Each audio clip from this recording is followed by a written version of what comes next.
Hey there, you're listening to Living Beyond Expectations, a podcast dedicated to exploring what life could be like if we all stopped outsourcing our inner source. I'm Henri and Sorcha, your host, coach, and recovering people pleaser.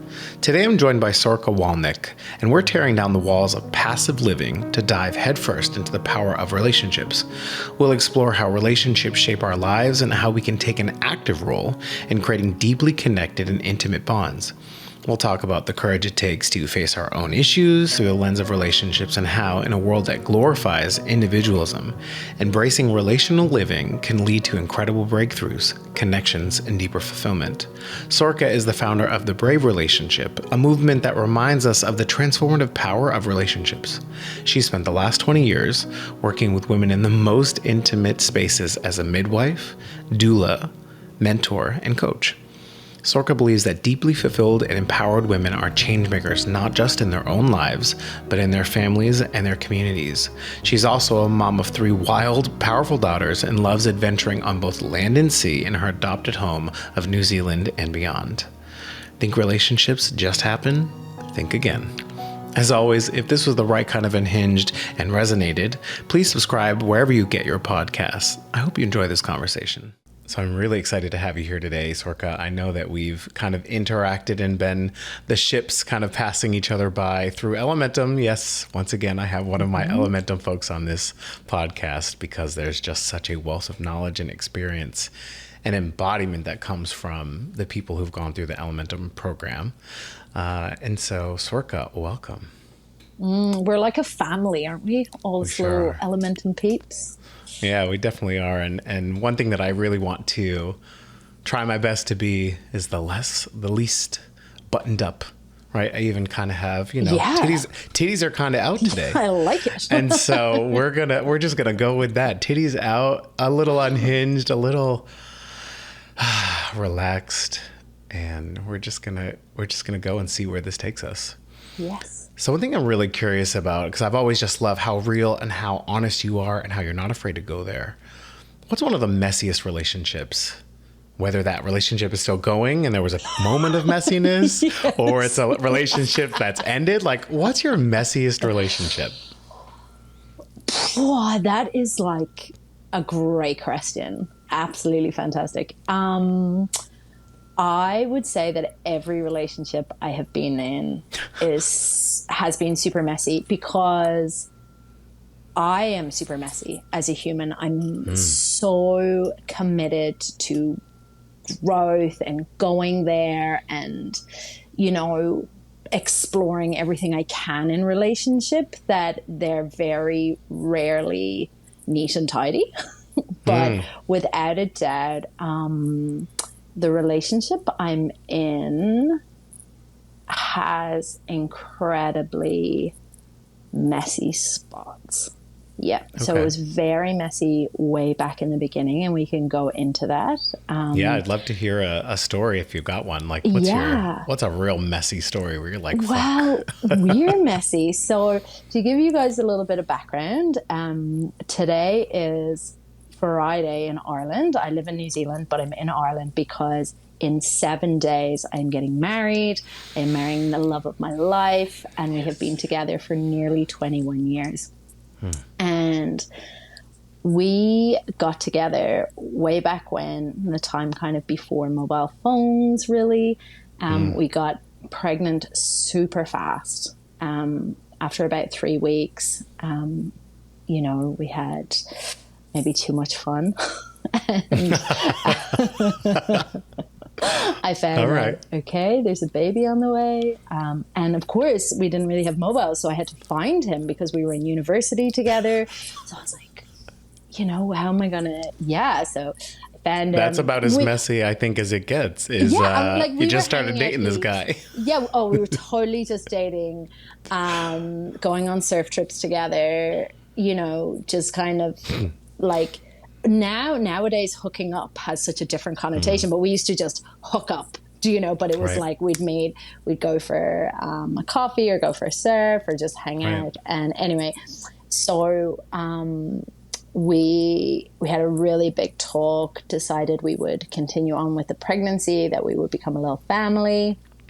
And so that was in like September, October, so I went home for Christmas, told my family, we're having a baby. That guy I just told you I'd met. Yep. We're going. So it was like super messy from the beginning, but also it was messy because, life was, we were really different. Shane was just coming into university as a mature student. He'd been traveling. He was bringing, I don't want to say some baggage, but he'd lost his mom as a teen. He was really kind of just still discovering who he was. And very much me too. Like I was 21, and to come into such an intense situation as having a child together and really learning how to be a couple and a family at once, it just brought everything to the boil really fast. And so anything that is a tiny bit messy was really messy. It was really, because we knew there was no out. We knew, that we were going to have to, unravel everything and anything. And so, it has taken us, and we're still unraveling lots of stuff. So I guess long answer that my current relationship is by far the messiest one because, we're in it to win it. Yeah. I mean, you started out dating, and then you started growing a human. Yeah. And then you got serious, right? So you kind of did things in a little disjointed, a little atypical, a little asynchronistic. Totally. It was so funny because I went home to my family for Christmas and he went home to his family, and he was posting up a surfboard, and he actually had to ring my mom and be like, hey, what's your guys' surname? Because I have to post this board. And I was thinking, I'm having a fucking baby with, excuse my French, I hope it's okay to curse. Swearing is encouraged. It was like there were these moments where we realized how little we knew about one another, Yeah, totally. So, like, hey, I barely know your first name and we're making a baby. All right. Yeah. And I definitely don't know your surname. Yeah, for sure. Yeah, that's definitely sounds as messy as it can be. And I think that what's fun about that is obviously you're still together. You're getting married. Yeah. He's the love of your life. And now you have 2 kids, correct? 3. 3 kids. 3 girls. Yeah. 3 girls. Yeah. So you just continue to grow. And I'm sure every single one of those pregnancies was messy in different ways. And, all the growing pains of also you guys growing up. Right? You're in your 20s. You're really coming into your adulthood, into your parenthood all at the same time. And still even, because I know that your 3 kids aren't really, the age differences aren't too extreme. No. Right? So even as you're becoming an adult, you're having a kid. And you're a little bit mature while being a parent, then maturing a little bit more, having another kid, maturing a little more, having another kid. Totally. Right?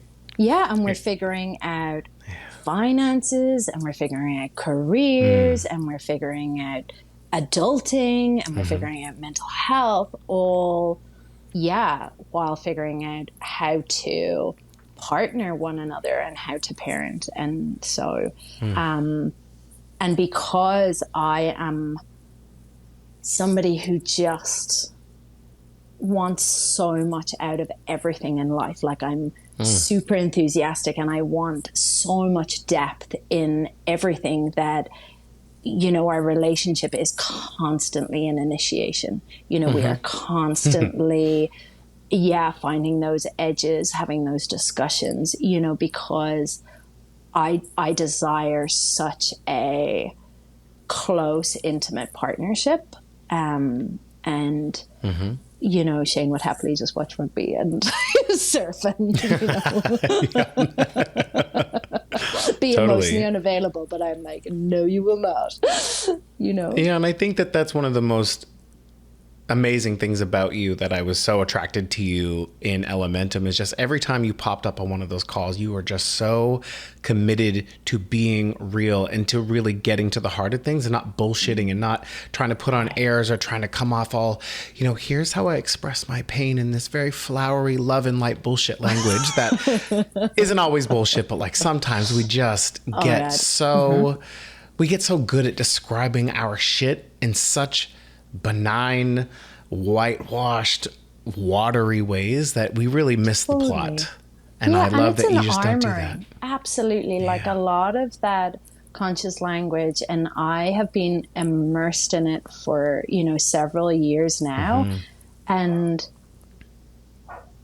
like I realize that it keeps us slightly distanced from our humanness. So I am fully committed to spirituality, to my own divinity, your divinity, like seeing one another in that way. Like that's very much my philosophy. But I find, and I do believe language is so important, so I am quite conscious of the language I use. But when I make it too flowery, it really removes me from my humanity and my messiness. And one of the things is that I have been a midwife for a very long time and really seen people in their power, in these incredibly raw, transcendent, powerful transitions in their life.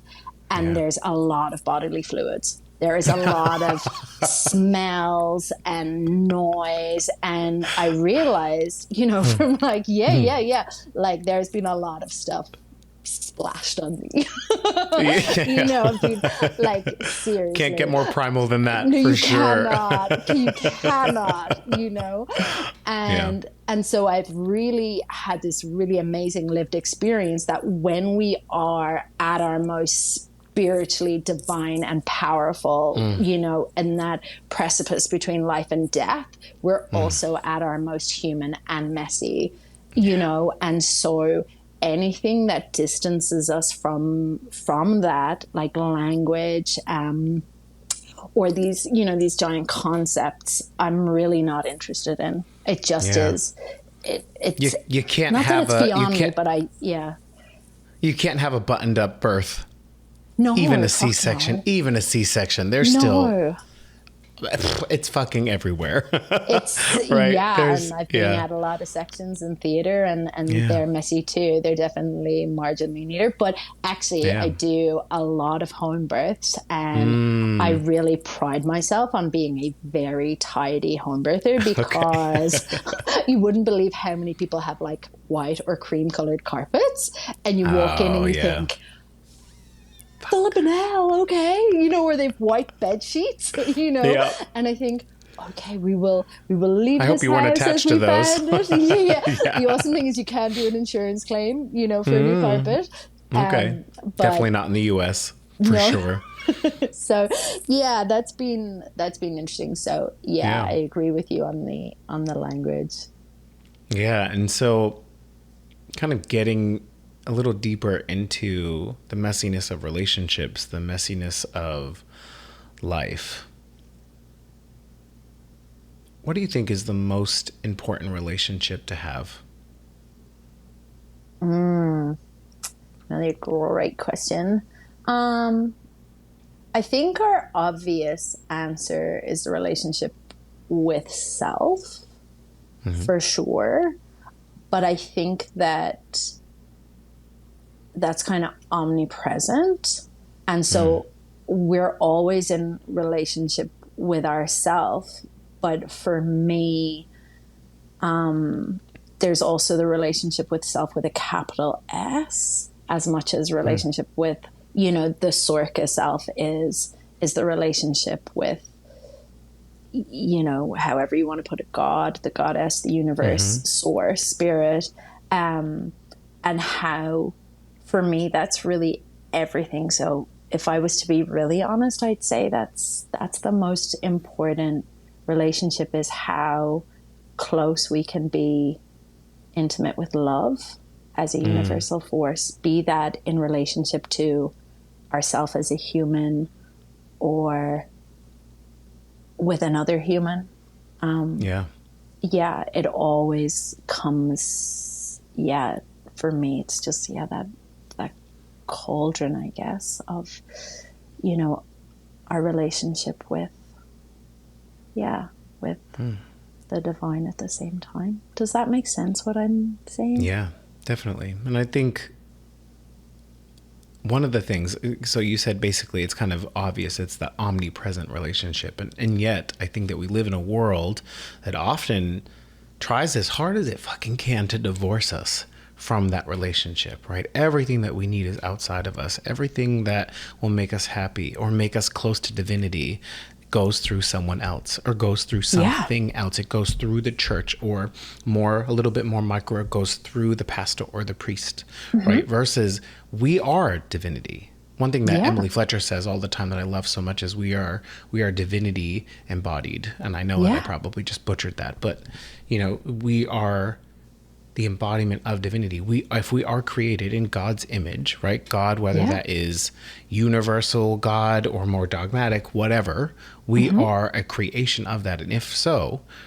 we don't need to go through someone else to access that. We don't need to go through someone else to be happy. We don't have to buy that thing or go on that trip.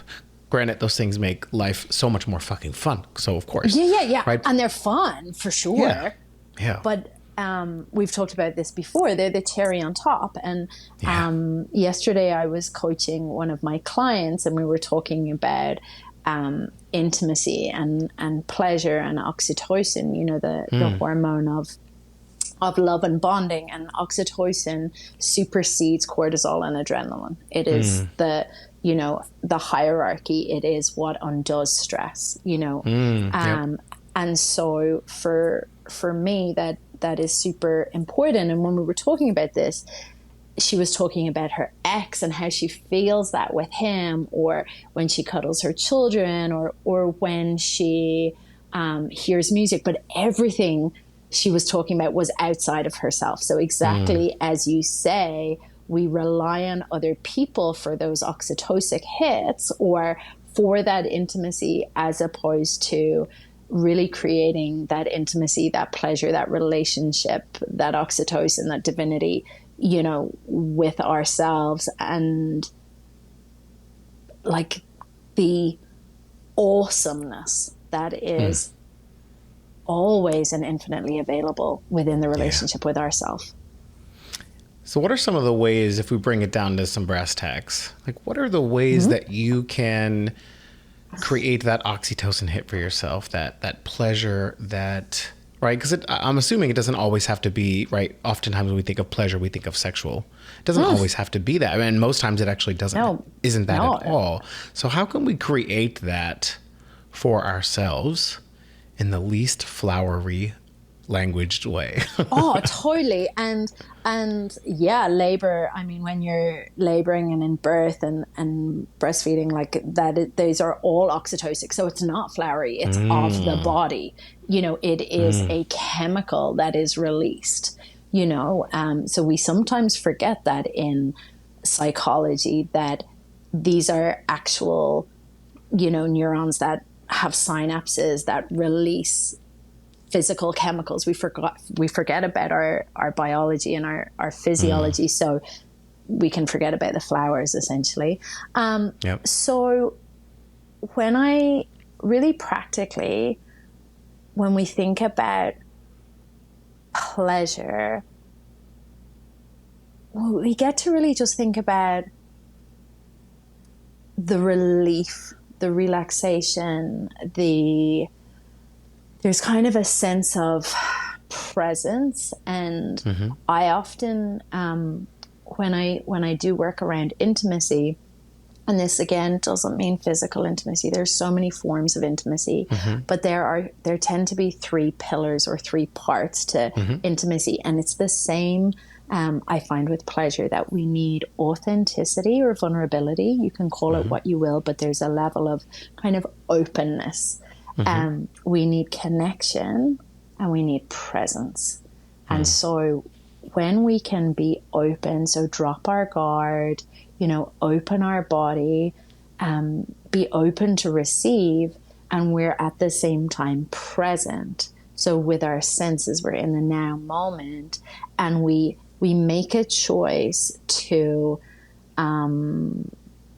connect with something, be that ourself, be that like I often, like take so long to walk anywhere because I will like have my face shoved into roses or flowers or, you know, because when I was again talking with this client yesterday, she was saying like, oh, I recognize these opportunities. And I said, yes, recognition is amazing, but creation is even better. So if you can wake up in the morning and say, I am going to create moments of intentional oxytocin, I'm going to create moments of pleasure, I'm going to create moments of connection,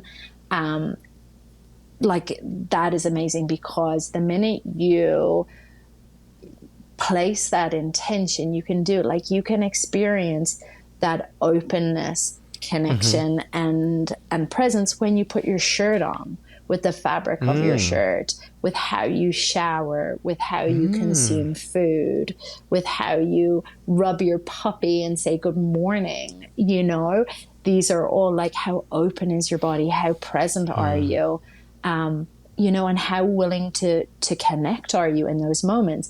And if you're those things, like you can literally, like you can flow through your day, you can ping pong through your day, but when you talk to the person and order your coffee, you can have a moment of intimacy with them and oxytocin is released and you guys are bonded. And then you eat your sandwich and it's the same. And then you go and you talk to a colleague, you know, and we can literally like infuse our day with oxytocin. And the minute we're in pleasure and oxytocin, the pressure is lessened, because we cannot actually have adrenaline and cortisol at the same time as oxytocin. They're antagonistic. So, and that's what you meant, to circle back around. That's what you meant when you said it in the hierarchy, it supersedes them, because you can't experience them while you're experiencing that. No, they like, you know, if we open a door to a cell, like both of them can't go in at the same time.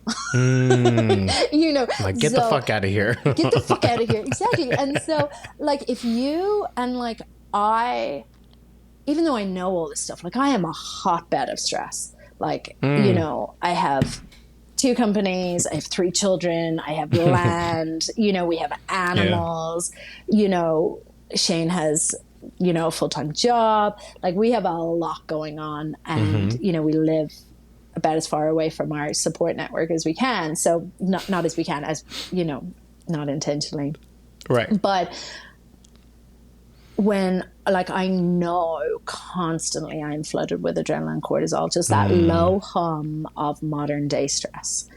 And, you know, I see so much in the personal development world and in the wellness world about, you know, your diet and your gut health and exercise, you know, all these mindfulness tools, and all of those are amazing for stress, but not the quickest, but the most surefire way of lowering stress is actually to focus on oxytocin and pleasure and the relationship, the intimacy, the connection with life.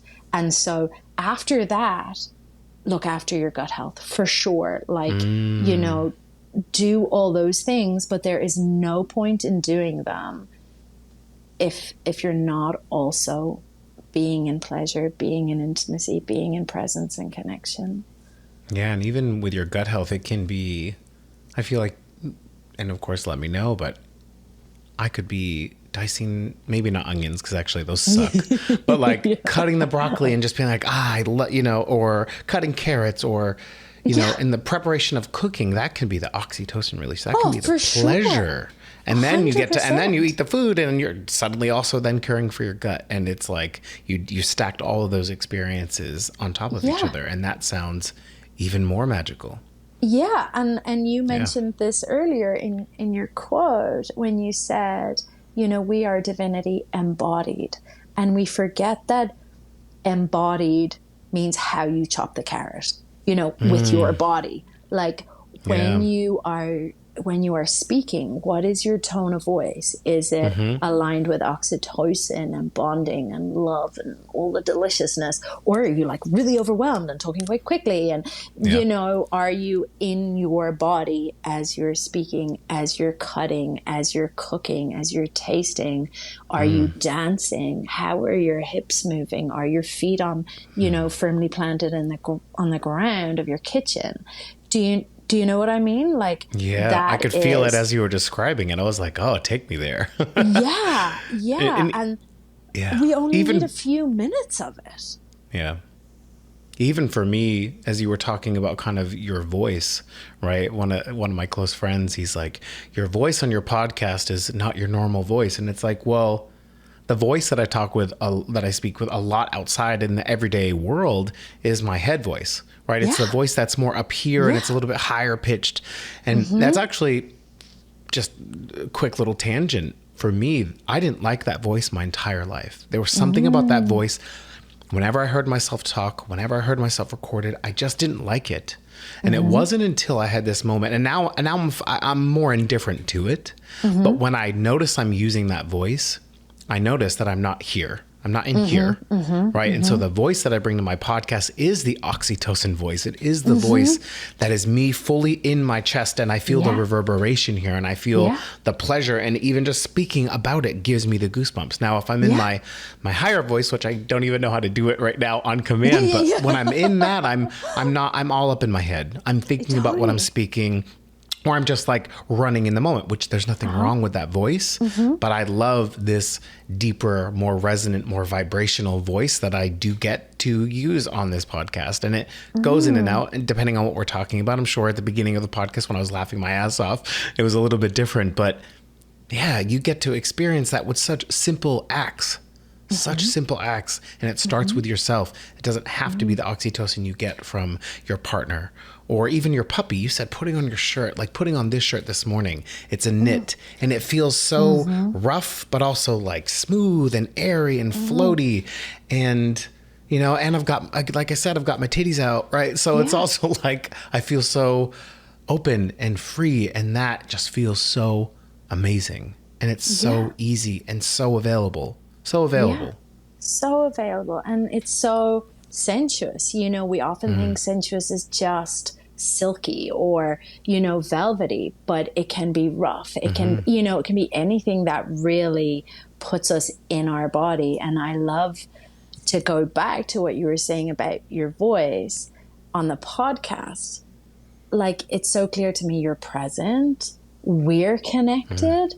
And we're really open. We're being honest, authentic, vulnerable. So we've created that intimacy. And so your voice is embodied, you know, and it's like, how can we bring awareness to that as much as we can? And like, I'm the same. Like I will rush around and be overwhelmed or, you know, all those things. And like, none of it is wrong. It just means, you know, we're not being embodied in that moment. We're not even available for intimacy. Like, the amount of times I can be in that headspace and Shane can come to me and want to kiss. And I'm like, babes, like, I'm not even in my body right now, you know, like, whoa, you know, like him here. Coming towards me, like, kind of shocks me. And I, you know, and I'm like, no, you know, give me a minute. And then I'll be like, whoa, if he hadn't come for me, I wouldn't have even realized how out of my body I was with whatever I was doing or whatever I was stressing about, you know? So,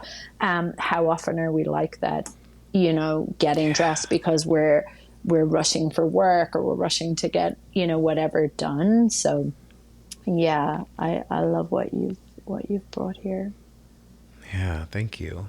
And so if we actually shifted, I'd love to also get into the external, right? Yeah, because I love shifting. We already talked about the most important relationship is the one that we have with ourselves. Totally.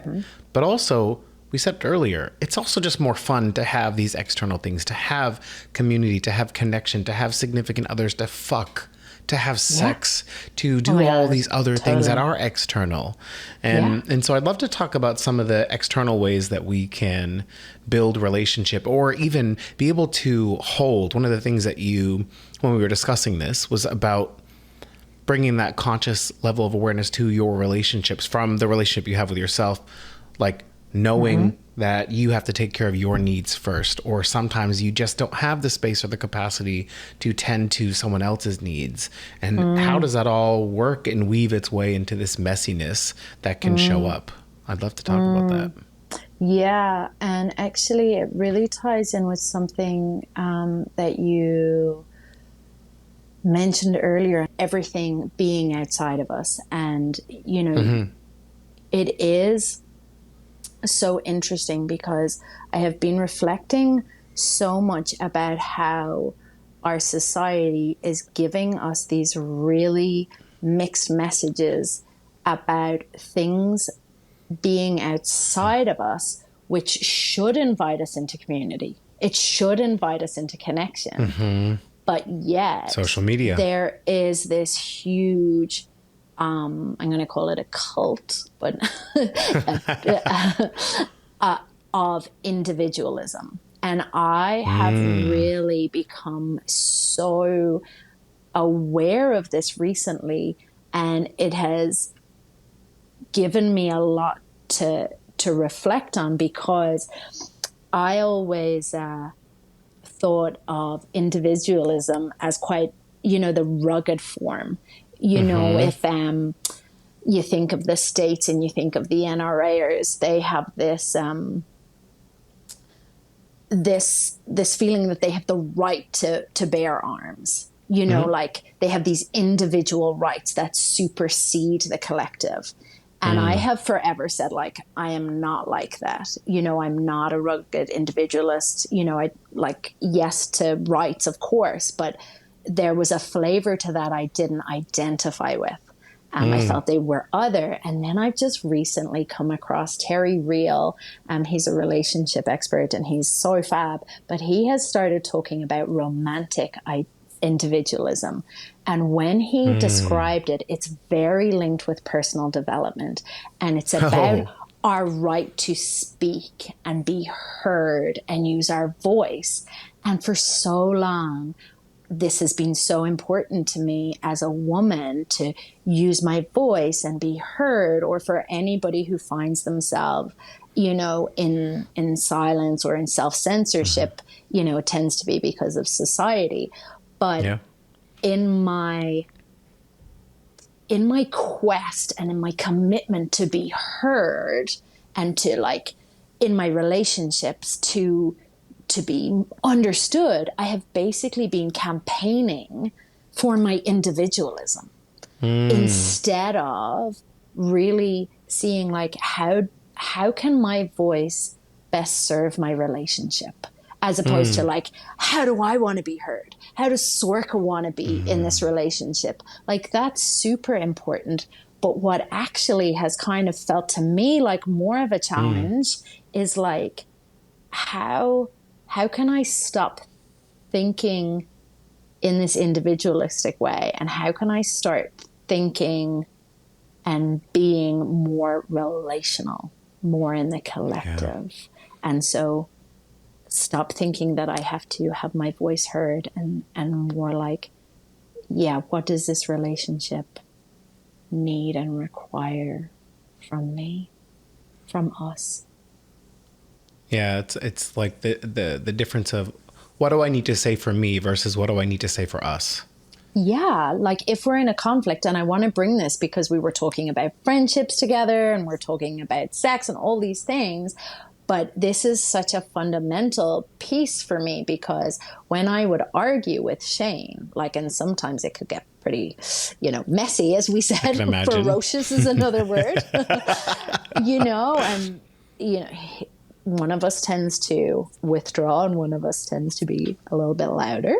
And I couldn't guess which. Couldn't guess. Not my job. But then, interestingly, after I get real loud, then I decide to stonewall him for like 3 days. So once I've had my voice heard, but it's what I have really seen from this is my priority is to be heard and to be understood, as opposed to my priority being to maintain and protect and nourish our connection, our relationship. is like, no, babes, I want you to hear what I'm saying. Like, like I want him to understand my perspective more than I want to like totally sanctify our connection. Because the minute I think about keeping our connection like holy and sacred, I just shut my mouth. Like, me being heard and understood is much less of a priority. I can tell him that tomorrow when our nervous systems have calmed the fuck down.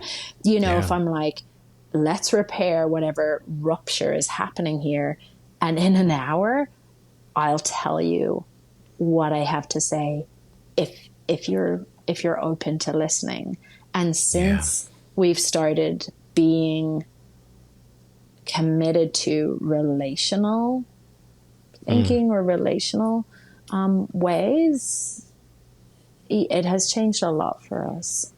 Yeah, I think one of the most beautiful things that I heard, and I think it was from Stephanos in Elementum, is we are in charge of our partner's nervous system. And I thought that was so interesting, because what you're saying is also this understanding, I think, that a lot of us think we have, where it's like, in an argument, you must complete the argument right then and there. You cannot walk away. You cannot be like, pause. My nervous system is getting out of control. Your nervous system is getting out of control. This is going way further than it needs to, right? It's this, we have to do it now. We have to get it done. And actually, you can always be heard. Because what I hear when you say, I need to be heard, if it's in that exact moment, is it that you need to be heard, or you need to say it the way that you want, that you feel that you need to say it? Yeah. Right? Because you can be heard, as you said, an hour later, or I love you so much, babe, but let's pick this up later, or indefinite time. Like, let's do this tomorrow when we've relaxed and just calm the fuck down. Yeah. Right? And then you get to say it exactly how you would have said it, but in a more regulated space. So it's not about how you say it, right? There's a distinction between how you say something and whether that's your goal. Like, I want to yell right now. Okay, well, that's about how. That's not about the what.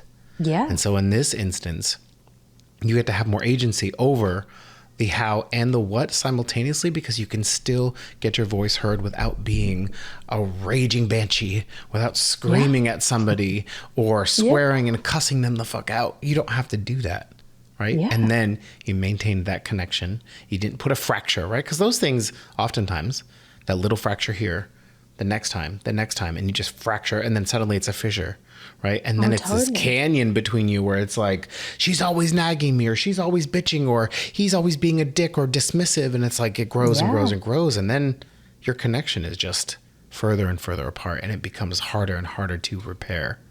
100%. And we're like, we used to be big sweepers under the ruggers, like, because we didn't know how to repair. We didn't know how to hold space for one another to be heard in a regulated way. I'll just say it. I feel like that's probably a pretty Anglo-Saxon Irish type of thing to do. Yeah. Most definitely. When we don't know what to do, we're just going to tidy it over here. Yep. And then, like, what do you know? Like, next week we trip over the same bloody thing. And, but yeah, absolutely. And I think it is interesting there, whether we're in charge of our partner's nervous system or our friend's nervous system, that's a lot of responsibility. But I think we are responsible for the space between us and our contribution to that space, and being able to, and, it's so trendy to know about attachment styles at the moment. And I actually think it's a little bit of a crock of shit myself. Like, I've been in Facebook groups where they're like, I don't think I can ever date an anxious avoidant again. And I'm like, that's like a human you're talking about. Yeah. You're cutting off a whole possibility. Yeah. And like, way to distance yourself, by labeling. So, but it is helpful to say, wow, I notice that I'm a chaser, like, if my partner pulls away, like, I need reassurance, or actually I tend to, like, not want to deal with conflict. And you can put a label in terms of attachment on it, but what's really helpful to know is the dynamic, so that if you are pulling back from a conflict and saying, let's deal with this tomorrow, that your partner is not like, oh my God, there she goes avoiding it again, Right. or your partner might need reassurance that if you're taking a breather, it doesn't mean you're abandoning them or rejecting them or leaving them. It's actually like, I give you my word, I will be back in 30 minutes and we will talk or we will hug or, and in that way, we're not responsible for their nervous system, but we get to care for them. Like we get to be tender with them, and like that is like for me, especially in the personal development world, we use such conscious language, and yet sometimes we forget words like respect and dignity and tenderness. We've kind of like gone to this extreme of consciousness, but I actually think like when you can be in relationship like that, be it with a partner or, somebody you're dating or a friend, and say like, is how I'm treating them like really maintaining their dignity? Am I offering them respect? Am I cherishing them as a human? And I think, those are really big parameters for me, because I felt in my relationship there was a real lack of consideration. And Shane and I have talked about this a lot. He so valued his freedom, even after we had 3 kids, and, he would, and, I love what he serves, but sometimes he would think like, gosh, why do I have to text her on the way home and tell her I'm stopping for a surf?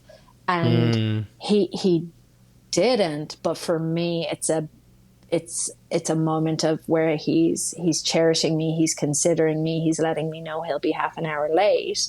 He doesn't have to, but it signifies so much for me. And when that was, that respect.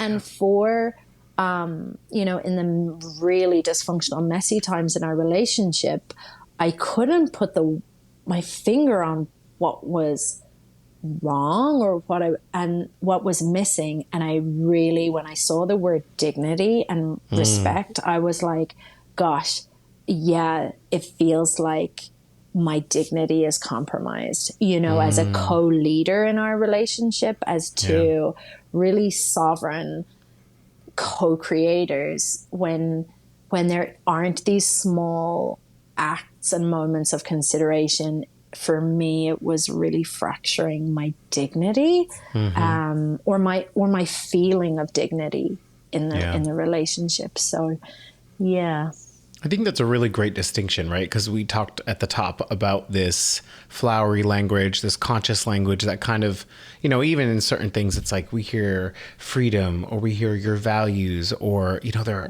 hundreds of these coaching words that suddenly they start to lose their meaning because they become so overused that we forget what they really mean. And so I think in this example, right, responsible for their nervous system, I think what you did was really actually create a distinction that you're responsible for that space, right? And you're responsible for how they're going to feel when you suddenly say, we're done, and you walk away. That part of their nervous system now feels abandoned. And so you're not responsible for them to fully woosah after you've just been screaming at each other, right? Like they need to learn and have the tools to regulate and bring it down for themselves. But that one piece you definitely are, because you did that, your partner, and how they feel when you do that, right? At the end of the day, I have been in relationship where I know full fucking well what I'm doing when I do a certain thing. And that's the piece you're responsible for, right? Like you need to make sure that they don't feel abandoned by you. So, hey babe, I need to take that moment. So I just think that was a really great distinction of you're not solely responsible for their whole nervous system, as if they don't have any kind of autonomy or sovereignty in being able to regulate themselves, but there's a piece of that puzzle that you are responsible for. So I just wanted to acknowledge that was a really good distinction. Yeah, thank you. And it's interesting because my coaching tends to focus on women and couples who are in long-term relationships. But it's super interesting to me, this trend on Instagram, and I don't know if you've seen it, but this these conscious couples, and there tends to be a guy and he's sitting cross-legged and his girlfriend is, and I'm talking about same-sex or heterosexual relationships in this instance, but there's like a girl and she's straddling him and they're kind of eye gazing, and and I think like that's so beautiful. And like, how are you guys when you have 3 children and you're like knackered, tired, and you've just come home from the supermarket? Like, are you doing that then? Like, that's where the eye roll that I just gave you was, because it's that's the thing you're projecting, but you're not being real about the real shit. Yeah, and so I really like, and Shane and I do actually do that, and we belly breathe together and we eye gaze, but it is how it translates to those moments of conflict where like, you should see me, like I am feral in an argument, like talk about defaulting. You're not shocked. Thanks for that. It's just below the surface. You're like, Sorcha, you're just pretending to be conscious, but we know you're feral underneath. But it like literally goes, and it was the same, when I had my kids, I would like meditate. I would get up, I would meditate, and then literally 10 minutes later, I'd be losing my shit making the school lunches. So it is really, for me, this stuff on social media at the moment around relationships and kind of consciousness it's only as good as how you are in your ugliest moments. Like, and that moment where you're abandoning your partner and you find it in yourself to say, I am coming back, like it's that. And that's, my company is called A Brave Relationship, because it is so brave to find that moment. Like to not slam the door, or to slam the door and then reopen it and say sorry. Like, like, sorry, that was my default. I didn't mean to. Yeah, that was my default, but I'll actually be back to repair it in a moment.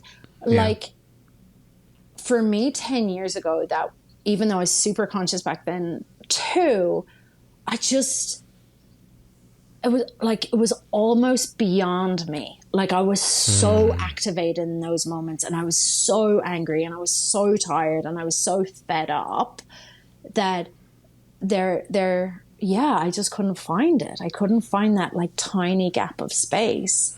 And I came across this phrase, relational heroism, and it's when you find that brave moment to try something different, and your body is screaming at you to do the same as you've always done.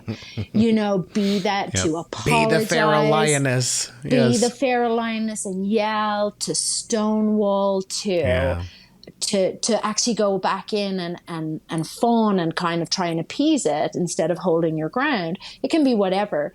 But in that moment, if you can find that tiny gap, like be it through your breath, be it through grounding, like that can change everything. Yeah, I really feel that. So I think one of the interesting things that you said is kind of the, how do you appear in the everyday moments, right? Versus the moments we post on Instagram, or the moments that we're, showing off or showing up at a party or whatever. It's like, how good are you in the everyday, seemingly mundane situations with your friends, with yourself, with your partner, right? And we've talked about having some friends that I've had in the past where it's, they're really good in these certain moments. They are so good. They're giving me the ups, or they're showing up to celebrate me, or they're showing up to support me. But it's in the everyday moments that they don't make the cut, right? They don't give me what I need in a relationship, right? They don't fulfill that for me. And so I'm curious, when you're in that situation, what can you do, right? How do you balance maybe ending that relationship when, again, those moments where they really show up are just so great, but then it's the everyday that make you feel like crap, or just make you feel less loved or less cared for? Yeah, that's so important. I love that you've brought this up, because I think it happens in our friendship, it happens in our relationship, that we feel this like in this everyday, and life is about the everyday. It is about the Agreed. everyday.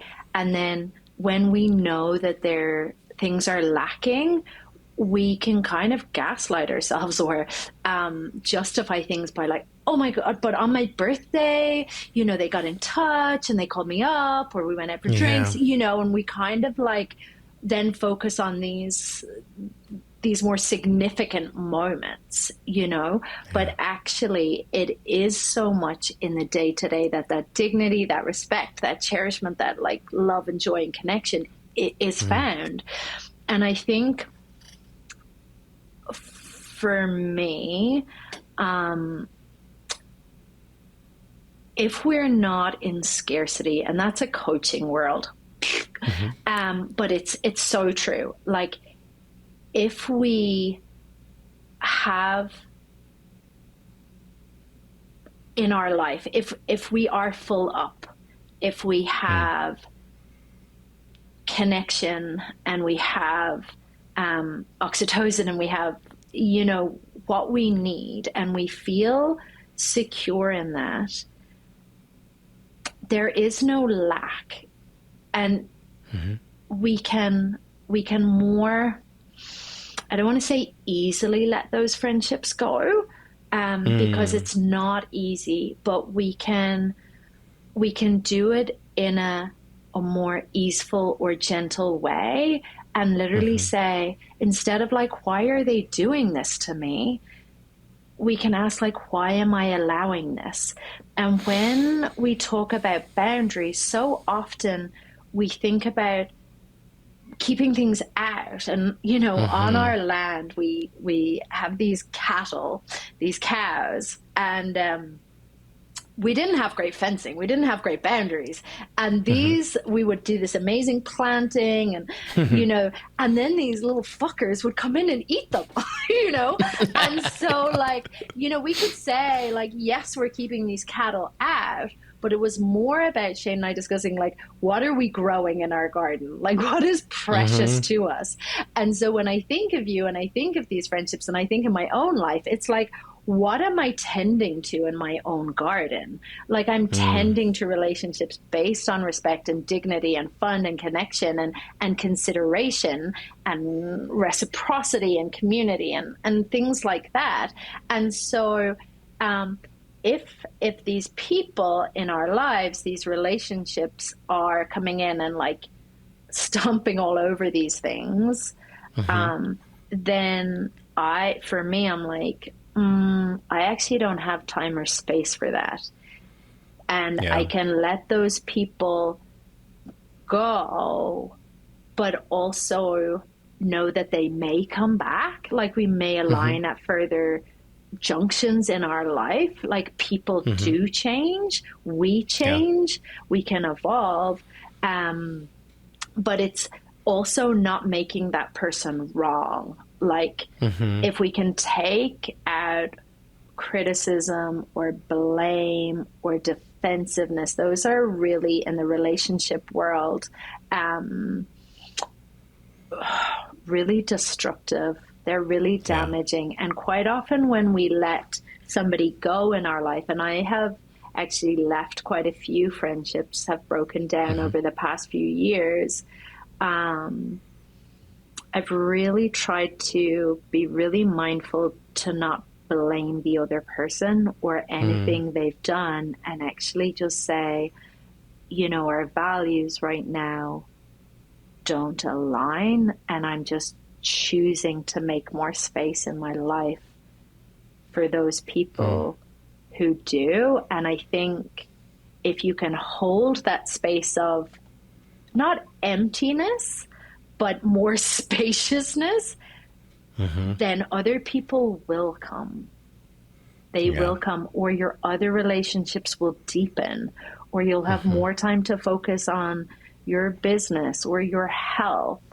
But yeah, you can still grieve that relationship. You can still Mm-hmm. miss that person. I think sometimes we think when a friendship breaks down that there is that sense of liberation and it's great, but there's also a grief, Yeah, you have an and energetic hole that yeah, somebody else used to fill. That there's a yeah. vacancy over in your plot. You just picked up that plant and said, "Out of my garden," right? Yeah, or they Yeah, ate that plant and then you got them out of your garden, but they left that hole in your garden. Like they ate your yeah, beautiful palm, you know? yeah, yep. Yeah. And Yeah, and really, so, a lot of what I hear and what you're saying too is a couple of things. One, you don't necessarily have to be responsible for having the conversation to end a relationship.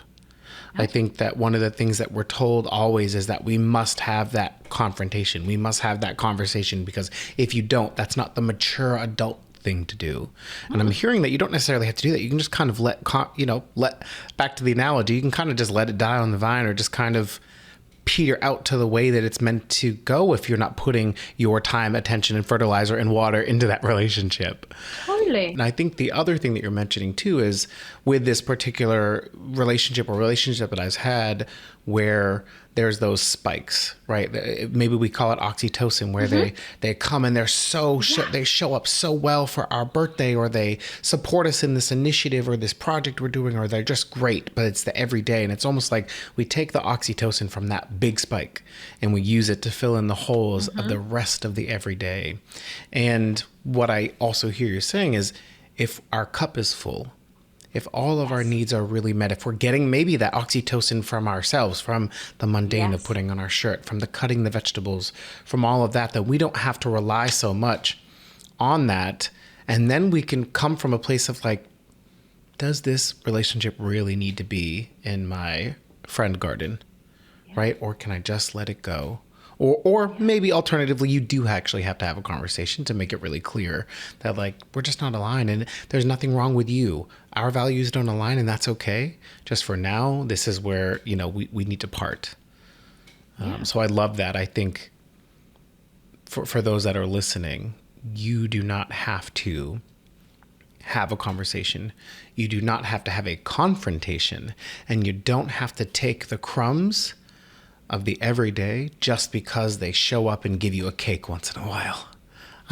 I love Yeah. my metaphorical visual language, especially when it comes to food and gardening. Oh, So me this is just the too. perfect conversation for me. Yeah. And, Yeah. and, and really, even if you guys have history, you know, Mm. you can always separate yourself and down the line have a conversation. Yeah. There are, I guess, in this world at the moment, there's a lot of you shoulds, like Mm-hmm. Preach. this is the right way to be in relationship. This is the right way to be in a friendship. Like you can't just go somebody, or you can't just, and I agree with lots of it, but it is nuanced. Like if you Mm-hmm. know that person is going to require a lot of intensity or it's going to be really confrontational and you don't have the capacity because of family or mental health or work or whatever, like you're not obliged to that person. You're not Mm-mm. obliged to that friendship, and so like, but similarly, if you're like conflict avoidant, you're like, I actually just don't want to face this, and then Right. like I had a friend, like we were so close, like we worked together, da da da. I won't, identify this person, but our values became not aligned, and yet we Mm-hmm. were still in contact. But eventually I had to say, like, I like losing you as a deep friend has been so much for me, and having these small talk conversations is killing me. Like I just can't do it Mm. anymore. And that's all it took. And she was like, "Whoa, okay." Um but our friendship had already moved from being like super deep and intimate to something else because we weren't aligned. So it was like getting Right. awkward. It was like kind of chit chatty. And I just was like, it's actually worse to chit chat with her because of Yeah. what we've lost. And I just said that. And it was, so I am so conflict avoidant, like being Irish, Yeah. like, but it, it was really brave for me to say that. Um, but other times I have had, things dissolve and I just don't have the capacity Yeah. or the want to get into it, Yeah. and it also means that I'm not burning bridges around me either. These people are welcome back in my life. Maybe I'm welcome back in theirs or not. Um, yeah. And that's even in that conversation, you're more than likely you're going to have to talk about what those value differences are, right? Yeah. Or maybe you don't, but maybe you do. And coming back later is the only way that that would really be possible is if your values realigned. Yeah. And I think that, again, it's not about making the other person wrong. It's about letting them know that you're just not right for me in this very moment. And there's Yeah. nothing wrong with you. This is not a knock on you. It is Yeah. just the way that it is. It's where we're currently at in our lives. Yeah. Yeah. And I like love that. underneath all their stuff, like they're still a total beam of light. They're still like our souls are the same. Like we're all like the same. They are my brother and my sister, but their Yeah. personality is doing something like that is just really difficult for me to deal with. Right. Like they're doing Yeah. stuff that does not make sense to me. And like for me, I do not want to make people other. Like I'm over COVID, like this, making people wrong and I'm in this camp or that side. And even in politics, like there's a lot of politics, the far right, that I am totally opposed to. And yet, um, I am very careful not to make the like the divine human under those beliefs wrong. I just, will be vocal about how I disagree, but not from an Right. intolerant place. Does that make Yeah, sense? absolutely. Yeah, totally. And so I think shifting gears, kind of, we can get to a place because I feel like we've had such a robust conversation. We started with ourselves. We talked about relationships of more romantic kind and our partners, and now we've gone into kind of friendships and whether or not they've expired. And Yeah. to kind of wrap that up, it's like I really do believe in the saying, the reason, the season, or a lifetime when it Mm-hmm. comes to different relationships. I think that that is a powerful way to look at it. And how can you let something go, release it into, or how can you release it with compassion and also grieve it if it needs to be grieved, Mm. or figure out, okay, well, what do I need to do to fill that space? Mm-hmm. Right. Or even in my case with that, with the, it's a couple of friendships, but where those spikes are coming from, what's the in between that I'm not getting from this person that I am putting, because frankly I'm also putting that pressure on that person to do what I need them to do on the everyday Yeah. in between things. I'm expecting it of them and I Mm-hmm. don't have to expect that. So going back to relationships are to ourselves, coming back to, of course, there's also external things because we are human beings living in a relational world, Mm-hmm. right? Where can I source that?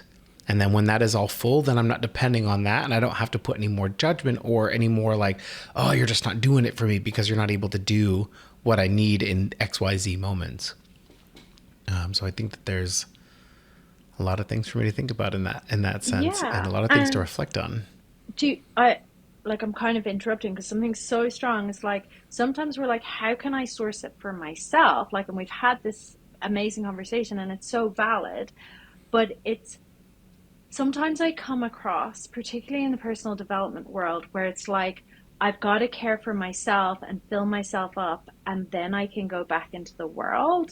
Mm, And I really want to make sure that that I'm not leaving that as the whole picture for me, because when we are in these relationships, that are expiring, or our own, our romantic relationships are, turbulent or whatever. It's like, Mm-hmm. how the fuck are you showing up in your relationships? Like, am I being Mm. the friend that I desire to receive? Like, am I Mm. am I being a queen? Like, am I treating my man with respect and dignity? Am I Mm-hmm. cherishing him?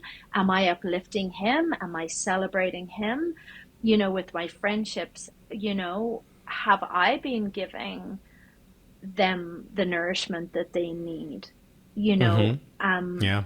and so for me, as well as, finding those oxytocin hits in the roses and in the food and in the, Yep. you know, in nature and all those things in my body, I'm also like, how am I contributing and really setting the tone for my relationships? Yeah. You Like, know, am I being the asshole? yeah, and like, Yeah. if, like, I'm often an asshole, like, I can, but it's like, am I catching it and repairing it? And like, Mm. it's as easy to, this is a really tricky thing, and this is what I'm working on at the moment, is, Yeah. it's real easy to text somebody, but it's real easy to not text them either. These Mm-hmm. really simple moments of, like, where it's as easy to do something as not to do it, I tend not to do it, you know, Mm. and so it's actually like, let that person know you're thinking of them, Mm-hmm. comment on the other person's post, like it, you know, cook something, invite somebody round, if, Mm-hmm. like, how much sometimes I get wrapped up in my own world, and then I'm like, oh my God, I'm craving sisterhood, I'm craving the intimacy with friends, and Mm-hmm. then I'm like, Sorka, when was the last time, you know Mm. you created what you're desiring, and then I'm like, oh yeah, that's Mm. right. Yeah, that's I appreciate that reflection, because yeah, you're right. I don't know if I've ever approached those relationships like that, or even maybe it's like, because I am just so over it that I don't really care to invest anything in myself anymore, and then it's like, well, Hmm. I'm certainly not making it better. Yeah, Or even I'm not even setting a boundary, or I'm not communicating, right? Because the other side of that, I think too, is, are you even communicating what those needs are? One of the things that I've totally. come to realize in my friendships is that and this is very recent, is that what I thought I was only doing in my romantic relationships, where it's like, I'm good for all time zones. I don't rock the boat. I don't really, kind of push back when something isn't okay with me in order to have them stay. And that's a Hmm. whole other topic of, something with Mm. my father. But I realize that I do that in my friendships as well, right? So you don't rock the boat. I don't rock the boat. And of course, that Yeah. doesn't mean that I never not Hmm. rock the boat. Hmm. Hmm. Sometimes I'll snap back, right? Mm. But that's Mm. the triggered place. That's Hmm. the quick heat, the quick Mm. dick moment where I'm like, Yep. pow, and then they're Yep. like, yo, what the Yo, fuck? where's it? Right? Yeah. What the Or fuck? Where did that where come did out? that come from? Okay. Yep. Right. And again, and even then, that's when I'm doing the spike, right? Versus Yeah. the everyday stuff, because I'm Yeah. not communicating what my needs are or what my boundaries are. I'm not being honest. I'm not being Totally. honest Totally. And because I would don't want you to rock the say, boat. yeah, then resentment builds up. Resentment in relationship is fucking humongous. It's like, um, Yeah. So then I don't want to reach out, right? Or I don't want to, when I'm craving that moment of connection, I'm like, well, fuck them. They're doing this. So why oh am my I'm God, not going to be the one to reach out to them. totally, a hundred Yeah. percent. And, sometimes, like, oh, there's so much to talk about, and it's so gorgeous, because I think that it's actually really hard to tell people what our needs are, because sometimes we don't even know. Yeah. Do you know? And so this is where relationships are so powerful to help us figure out what we need and what they need, and it's messy. You asked me the messiest relationship. Well, this is messy. Is like, oh, I thought I needed this, but actually it's this, you know. Yeah. And resentment. Can I tell a small story? Yes, please. So I don't know if many of your listeners have kids or school going kids, but we used to have this dynamic in our house where we would get up and Shane would brew his coffee, and he's quite meticulous. So like he would weigh his coffee, and then he would put it in the thing and set his timer for 3 minutes. Coffee connoisseur. Okay. Yeah, coffee connoisseur, and I drink coffee. So he's just like that. And then he would go and he would sit on the couch and he would like drink this coffee, and he would be on his phone, you know, reading the news and stuff.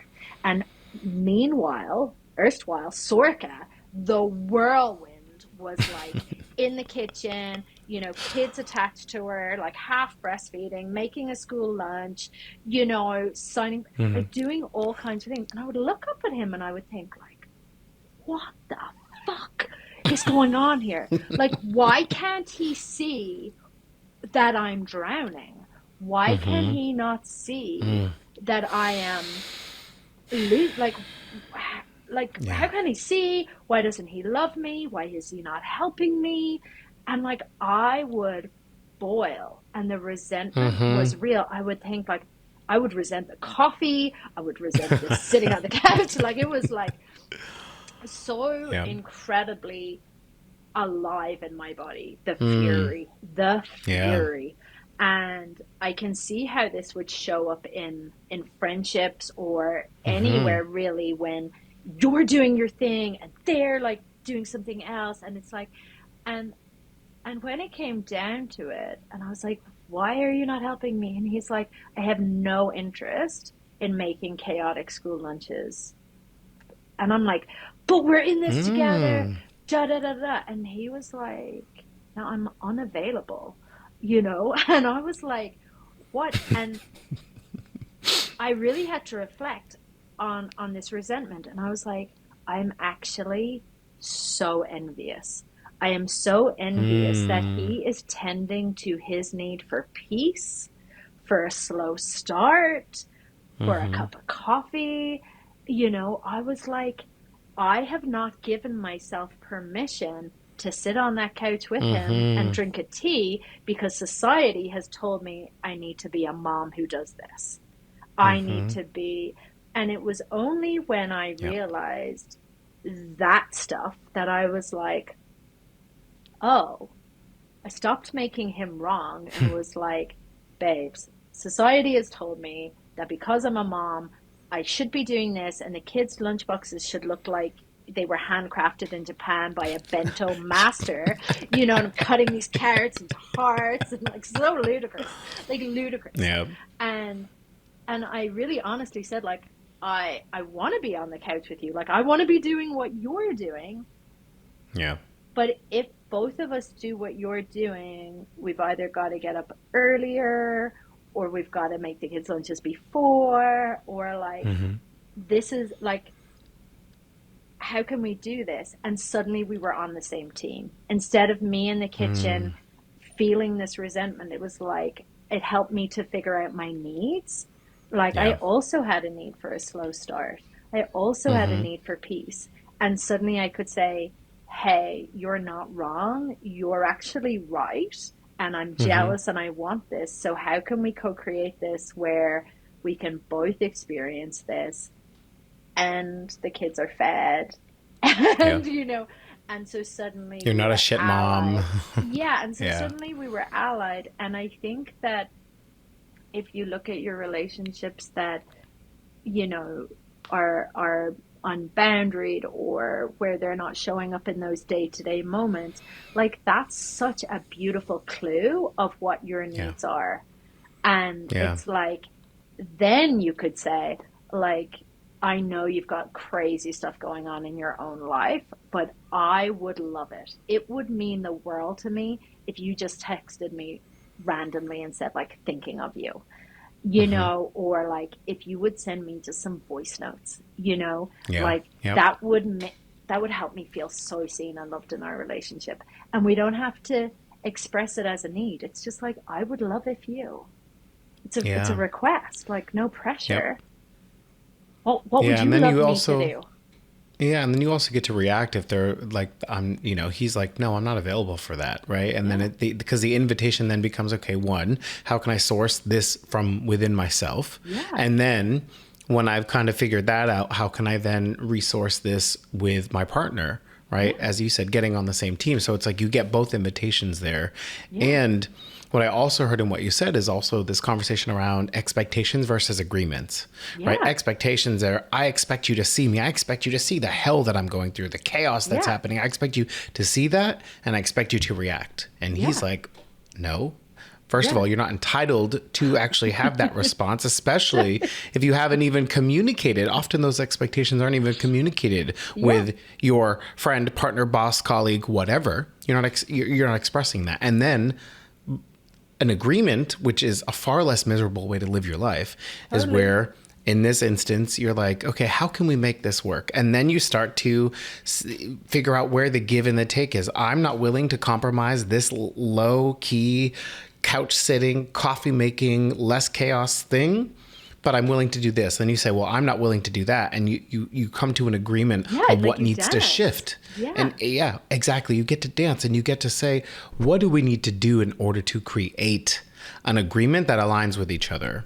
Right. And so even in the friendships and the things that I'm talking about within my own life, it's like, I'm expecting this. I've not communicated that. And I don't even know if they're available for that. Or maybe they are and they just don't know because of course they're not fucking psychic. yeah, And how can I then say, okay, I would love this from you. And if they say I can't do that for you, well then maybe we come to an agreement of something else, right? Or we figure out where we can meet in the middle or something. And if that's not available at all, if you can't even do that, that's where the invitation then says, okay, well, is a relationship really kind of complete? totally. Yeah, Is it the reason, the season, or the lifetime, right? Where are we in that spectrum? And maybe if I say, I would really love it if you did this, I can't do that. Okay, well, what about this? Can't do that. Can't do that. Can't do that. Then maybe that like relationship has come okay, to a like completion yeah. point. Like, Well, then fine, you do fine, totally. right? Yeah, I I love that. fully agree. And you know what the real amazing thing is? Shane does not drink coffee on the couch at all anymore. It was like so interesting to see when I came out of resentment. Like it took me about 2 years to clean up the whole thing. Like all resentment, all kind of disconnect. Um, like to just be so ultimate in my respect, my adoration for him, my cherishment. And it doesn't mean that I still can't, you know, say if I've got an issue and we talk through it, but and we do still argue at times, but like it took a couple of years to really unearth it all and clean up my mess. I thought like if he went to therapy would be fine. Like everything I was like if he became this, if he did this and I was so woke and but actually all I did I was like, well, he's not going to lead that. You've got to clean up your own side of the street in this relationship. And we did some counseling, but it was crap. And so I just focused on my stuff and changing how I showed up in our relationship. And he came to the party so beautifully. Like he would, and it was super interesting because when he started to help, I could not believe how I made what he was doing not as good as what I was doing. And I'd done it from the get go with our kids. Here, you can't make them stop crying as quickly as I can. Give them to me. Like, oh, the kids don't like that in their lunch boxes. I'll do it. Oh, they don't like their apple cut that way. I'll do it. So I was like emasculating him. I was disrespecting him. I was disempowering him so subtly and constantly that I was becoming so aware of it that I was like, God, no wonder you used to sit on the couch and just drink coffee and like Yeah. not be a part of this. And so when I cleaned up all of that, we have such a laugh now in the mornings, all of us. I Yeah. mean, my kids are older now too, but um, like I, instead of, you know, if he cut something or he put something ludicrous in the lunchbox, you know, and the kids make their own lunches now, but he helps and I help. I'll be like, oh my God, like, I cannot believe you're still doing that. Like, the kid is 12. Like, do you not Right. know? But it's good humored. Mm-hmm. It's, yeah, it's like Yeah. an The inside love, the joke now. respect, and the dignity's all there. Yeah. Yeah. So I Yeah. feel like this, I mean, it's years since I obviously dated, but I Right. imagine a lot of that still applies to early relationships, Yeah. yeah, those But I think resentment this pieces. whole, yeah, they're huge. I think this entire conversation really just well encapsulates this idea that a lot of us go, and I think you kind of said it in our earlier conversation, is a lot of people are just kind of on autopilot in their relationships, right? They're going with the shoulds and the expectations, Totally. and they're modeling how they show up in relationships from the way that it was modeled to them from their parents and their friends, and how they showed up in their relationships, and anybody else that you looked up to or somehow by osmosis absorbed a way that they were showing up in the world. And when you do that and you have that lack of consciousness and you have that lack of care, you're just going with the emotions, and the relationship is messy either way in that instance, right? It's either you can be consciously messy where you're trying to figure out with each other, you're trying to figure out how do I move when you move this way, or how do you move when I move that way, and vice versa, and all of the things. How do we consciously do that and consciously be messy and know that it's not going to be perfect, and know that we're breaking societal norms and generational trauma bonds and all these other things? Or we can just let it go, and then someday we wake up and we're like, this isn't working for me, but I don't know why.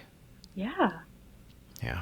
And I love that because your podcast is called Living Beyond Expectations. And Yeah. it's expectations of ourselves, it's expectations from society, it's expectations we place on friends or place on our Yeah. partners, or, place on our kids or whoever. But beyond expectation, we think will be this clear road of being unlimited or limitless, these beautiful conscious words. And it is, but it's constantly messy and it's constantly edgy. And I don't mean constantly, but like Yeah. we're regularly coming up against our edges, or we're Yeah. It's not regularly this it's not linear like, process. oh, It's we're beyond like expectation, this. like, woo, Right. it is. Yeah. Um, and I think the more we embrace it, the more beautiful. And you used a word interestingly, and I meant to say it at the time. You said, I've become indifferent. I can't remember what you said it to. About your voice, when you were talking about, Yeah. my unconscious voice, like my squeaker, like I've become indifferent to it. But I think the more we can approve of it, oh, like those crappy bits of us, or those shadow bits of us, or our ego bits of us, whatever language you want to, but the more we approve of them and we say, like, I approve of you, I accept this part of me. And so many of my clients are like, there's no way I'm approving of my procrastinator, there's no way I'm approving, because they think it means it's Yeah. going to continue, then that it's going to Yeah. You're encourage that part permitting. of them, Yep. that you're permitting it. It means that it's going to be like a procrastination free for all. But I'm like, nah, it's about letting yourself off the hook. And God, I wish we had like 4 hours, because there's a beautiful, Yeah. the feminine myth of Inanna. She goes into the underworld, and she's murdered by her sister, really, like, gorily, and she's actually hung. Her corpse is hung on a meat hook, and the only way she's resurrected is these creatures come down, and they show empathy to her sister, and with this empathy, um, this corpse is released and resurrected, and it has always stuck with me. It's the most un-Hollywood myth. You think she's going to be reconciled with her sister and it's going to be beautiful, but actually, her sister kills her and hangs her. And I'm like, Right. ooh, the more we're empathetic with ourselves and let ourselves off the hook, the more we can resurrect and rise. And I Yeah, know that's like the messiest explanation of the myth of Inanna, but it's yeah, living beyond expectation is messy, but the more approving and accepting and empathetic and compassionate we can be with those messy parts, the smoother it is. It's not that we and hang around in that. and I think what's also really beautiful about living beyond expectations is that we often enter unconsciously into these relationships, and when we start to get that conscious awareness, we actually realize we expected all of our relationship just to be this, because this is what it was modeled. We're always going to have tension, we're always going to be fighting, there's always going to be drama, whatever. And then suddenly you become conscious, and now you're like, whoa, there is so much beyond that I didn't even expect was possible. And now you start to recognize, like, damn, my relationships can be so fucking awesome. They can be so big Oh my and so God. boisterous and full of love and joy and sometimes drama. But there's just so much more than I expected to be possible, because this was never modeled for me, because I've never been in a relationship that has gone beyond this very narrow set of parameters that I just expect in the world. And so I love that we just kind of summed up my podcast. Yeah, So, yeah, and so beautifully. And I know we're coming to the end shortly, but yeah. I think that we do expect, on the one hand, relationships to be hard and full of drama, but on the other hand, we expect relationships to be this Hollywood version, and nobody has really taught us how to be in relationship.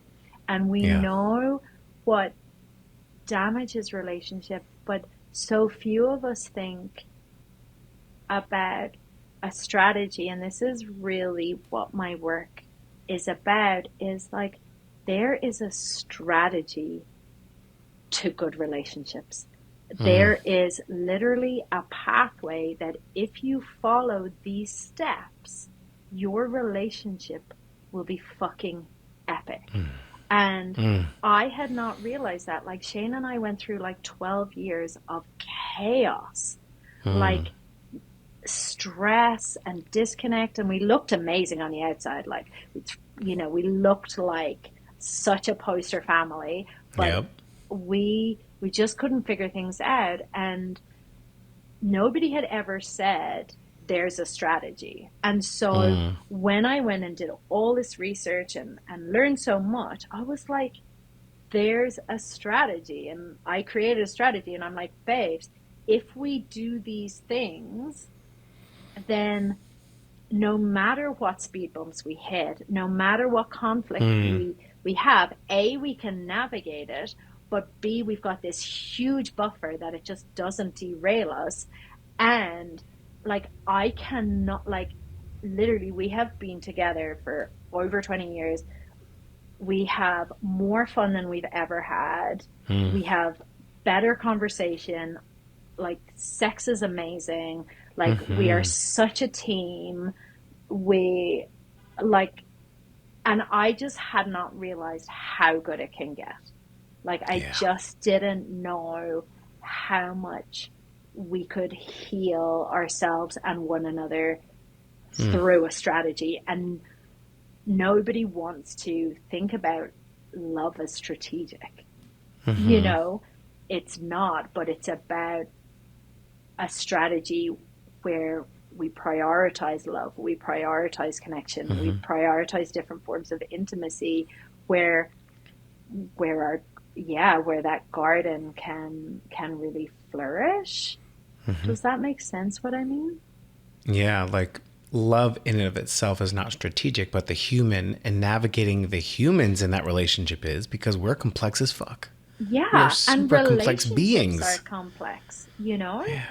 Yeah, it's a Yeah. little bit like growing a garden, or like, for sure you can make delicious food just randomly, for sure. But like, if somebody teaches you like their bolognese recipe, and it's like next level, it takes 6 hours to make instead of like 20 Yep. minutes, flash in the pan. There's like a depth to it. There's a deliciousness to it that is honored, and that has been the difference for me. And if 20 years ago when we started our family by accident, like a beautiful, happy accident, if somebody had said, these are the steps, I would have kissed the ground they walked on, because it would have saved us so much pain and heartache. And, our kids were swimming in that nervous system soup. Yeah. And we have a lot to answer for. And it took a lot of really radical responsibilities to say some of the anxiety that our kids were experiencing as they entered teenhood was from how they grew up. And there was a lot of shame around that. But if, it's so important for us all to realize that, not that we've been hoodwinked, we haven't, but like we have been abandoned. Our wisdom keepers are no longer in our community so openly, So we haven't received this knowledge, this wisdom of how to be in relationships. So if you're muddling along, just know that it's not your fault. Yeah, I love that. And I think we can end it there, actually.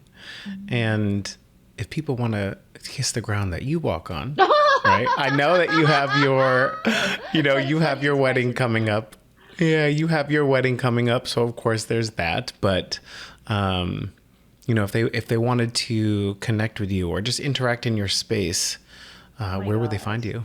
Well, I would love that. And my space is so agenda free. That's the first thing I want to say. If you'd have come into my space 2 years ago, I would have tried to sell you all kinds of stuff, and that's how I would have seen you. If I'm being really honest, because I was a little bit brainwashed. But now, if you come into my space, we'll have a cup of virtual tea, and you're welcome to jump in my programs or my courses, but you're also welcome to just come and hang. And I feel like that's really important. So I'm over on Instagram. Great. That's my main platform, just at Sorcha Wolnik. It's kind of complicated. I'm sure you'll put I'll have it in the show notes. Thanks. Yep. I always think about, Gary Vaynerchuk. He says his name so much that one day my name will be understandable. But I'm mostly on Instagram. If something has struck a chord, and you want to talk more, again, be that just to share something with me, I would absolutely love to make that connection with you. I'd love to hear what you found, valuable, and you can email me at sorcha@thebraverelationship.com is another way if you don't want to slide into my DMs. Amazing. I love that. And just as a quick plug, and I'll put no pressure on it, but I do hear through the whispering winds that there is also maybe your own podcast in the future. So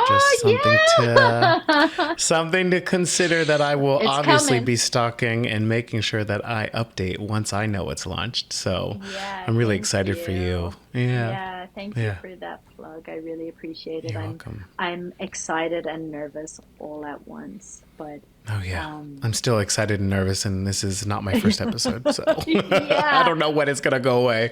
Yeah, well, isn't that the wonderful thing about being human and brave? Yes. It has been an absolute joy to have this conversation with you, to be in your truly. To be in your nervous system soup, to be in your wisdom. We talked about your voice, your heart is so open, and the things that you're sharing, and I've listened to some of your other episodes, and there's so much here. You're doing such a beautiful job. Received. Yeah. I appreciate that. Yeah. I appreciate Received. That. It's true. Can you say that? Received. Yes, received, and it's fucking true. Yeah. All of it. All of it. Yeah, amazing. Awesome. Well, everybody else, this is it for today's episode. Stay tuned for the next episode of Living Beyond Expectations. And if you haven't already, subscribe, as we are continuing to have awesome people like Sorcha on the show. And we'd love to have you stick around. So until next time, take care.